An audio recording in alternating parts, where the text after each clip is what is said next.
From the Detroit Free Press, I'm Robin Chan with today's Voice Briefing. It's Wednesday, February 25th, 2026.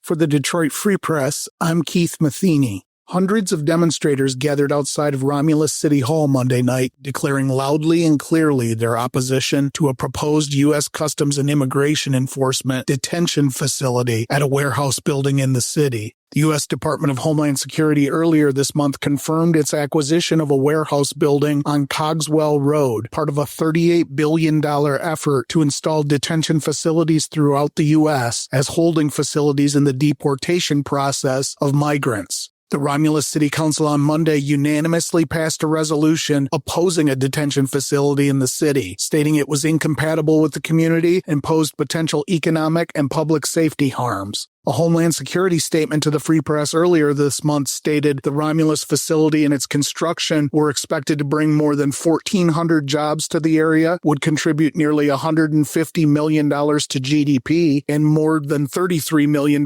in tax revenue. Those enticements weren't moving anyone inside or outside of the City Hall on Monday, however. This is J.C. Randall with the Detroit Free Press.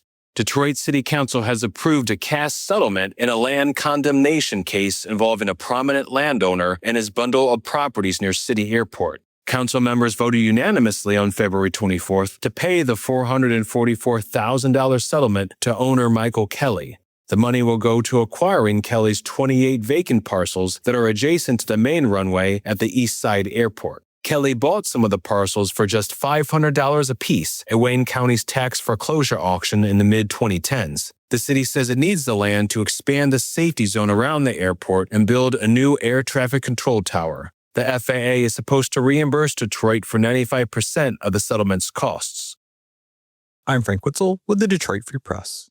In her Main Street flag shop in Clawson, Jane Miles measured and marked the badly frayed edge of Old Glory with Taylor's chalk to repair it. The 20 by 30 flag had been flying atop the Guardian Building, one of downtown Detroit's skyscrapers. Now it was piled up on one of American Flag and Banner's long cables. It's a picture of Liberty, Miles said of the flag, adding some, especially younger generations, see it differently. But she said, as America turns 250 this year, the flag has meant everything to everyone who lives here. As a 75-year-old sheared off the big flag's damaged edge, she told stories about her more than a century-year-old shop and how she and her late husband, Bill Miles, ended up with it. Patriotism, national pride, and the American flag is expected to be front and center this year, the nation's 250th anniversary, with dozens of spectacular events. Fireworks shows, parades, Revolutionary War reenactments, music concerts, tall ship festivals, a Times Square New Year's Eve-style ball drop, and even a UCF fight in Washington, D.C., planned in cities small and large nationwide. The White House has even started a countdown clock to July 4th.